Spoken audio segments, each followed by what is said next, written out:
വചനയാത്രയുടെ എല്ലാ പ്രിയ ശ്രോതാക്കൾക്കും ഈശോ മിശിഹായ്ക്ക് സ്തുതിയായിരിക്കട്ടെ. ഒത്തിരി സ്നേഹത്തോടെ എല്ലാ ശ്രോതാക്കളെയും പുതിയൊരു ധ്യാന ചിന്തയിലേക്ക് സ്വാഗതം ചെയ്യുന്നു.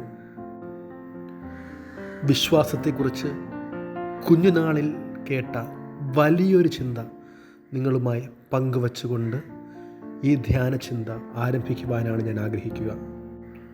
വർഷങ്ങളോളം കൊടും വരൾച്ച നേരിട്ടൊരു ഗ്രാമം. അങ്ങനെ ഗ്രാമത്തിലെ എല്ലാവരും പ്രാർത്ഥിക്കുവാനായിട്ട് തീരുമാനിക്കുന്നു.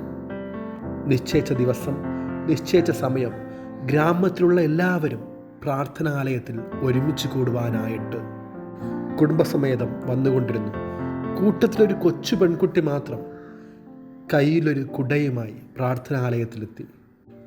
വഴിയരികിലെ വിദ്വാനായ മനുഷ്യൻ ആ കൊച്ചു പെൺകുട്ടിയെ പരിഹസിച്ച് പറയുന്നുണ്ട്, നിന്റെ ബുദ്ധി ക്ഷയിച്ചു പോയോ?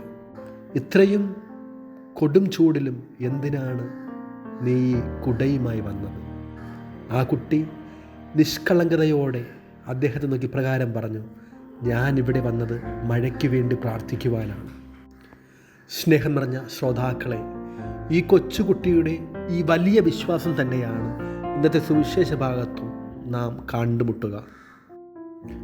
ഇന്നത്തെ സുവിശേഷ ഭാഗത്ത് വഴിയരികിൽ യാചകരായിരിക്കുന്ന രണ്ടന്ധന്മാർ യേശുവിനെ നോക്കി ഇപ്രകാരം വിളിച്ചു പറയുന്നുണ്ട്, ദാവീദിൻ്റെ പുത്ര, ഞങ്ങളിൽ കനിയണമേ. സ്നേഹം നിറഞ്ഞവരെ, മത്തായിയുടെ സുവിശേഷത്തിൽ ദാവീദിൻ്റെ പുത്ര എന്ന പ്രയോഗത്തിന് വലിയൊരു അർത്ഥമുണ്ട്. യഹൂദർ പ്രതീക്ഷിച്ചിരുന്ന മിശിഹായെ വിളിക്കുവാനായിട്ട് ഉദ്ദേശിച്ചിരുന്ന പദമാണ് ദാവീദിൻ്റെ പുത്ര എന്നുള്ളത്. അങ്ങനെയെങ്കിൽ അന്ധരായ ഭിക്ഷയാചകർക്ക് യേശു വെറുമൊരു ഗുരുവല്ല, മറിച്ച് പ്രതീക്ഷിച്ചിരുന്ന മിശിഹായാണ്, ദൈവപുത്രനാണെന്ന ബോധ്യമുണ്ടായിരുന്നു. ആ വഴിയരികിൽ നിന്നും യേശു പ്രവേശിച്ച ഭവനം വരെയും ഈ യാചകർ യേശുവിനെ പിന്തുടരുന്നുണ്ട്. എപ്പോഴാണോ ഈ യാചകർ യേശുവിനെ കണ്ടുമുട്ടുന്നത്, അപ്പോൾ യേശു ചോദിക്കുന്നുണ്ട്, എനിക്കിത് ചെയ്തു തരുവാനായിട്ട് കഴിയുമോ എന്ന് നിങ്ങൾ വിശ്വസിക്കുന്നുണ്ടോ എന്ന്. അതിനും ഈ അന്ധർ ഉത്തരം പറയുന്നുണ്ട്, ഞങ്ങൾ വിശ്വസിക്കുന്നുവെന്ന്.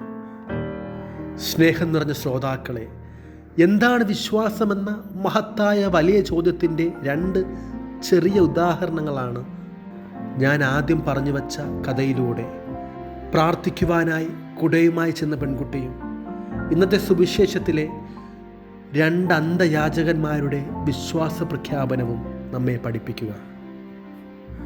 ഈ ക്രിസ്മസ് കാലയളവിൽ ക്രിസ്തുവിൽ അടിയുറച്ച് വിശ്വസിച്ചുകൊണ്ട്, ക്രിസ്തുവിനെ മാതൃകയാക്കി അവനിൽ മാത്രം ആശ്രയിച്ചുകൊണ്ട് മറ്റുള്ളവർക്ക് വിശ്വാസത്തിൻ്റെ സാക്ഷികളായി തീരുവാൻ നിങ്ങൾക്കേവർക്കും സാധിക്കട്ടെ എന്ന് ആശംസിക്കുന്നു.